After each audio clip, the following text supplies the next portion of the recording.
来看英国一间电信业者一份上新的报告，指警告讲，家长是无应该提供11岁以下囡仔智慧型手机，只会当回应传信息，还是讲敲电话哦。嘛建议讲16岁以下青少年手机的使用，应该要有家长监护的功能，上好是限制13岁以下囡仔使用社群媒体。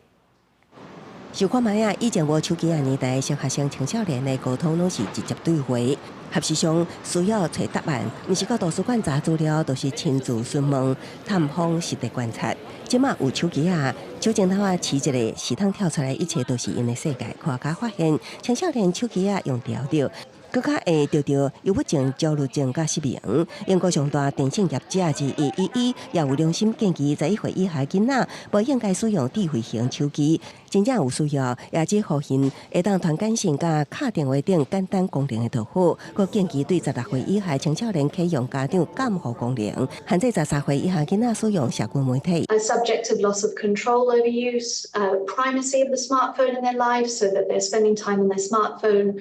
In preference to other meaningful activities or sleep, that they continue doing this despite an awareness of the downsides, that they feel a real sense of dysphoria or distress if they can't be near their smartphone or use their smartphone.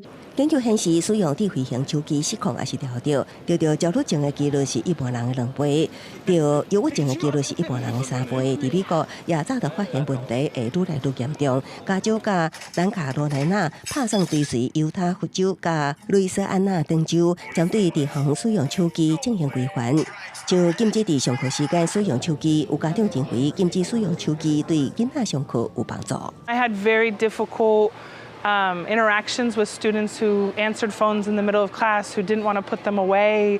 You know, there are these TikTok and Instagram trends that become very, very disruptive. 另外，英国7条机构 Uswitch 最近调查发现，18到34岁族群有我之成唔讲电话，甘愿传信息。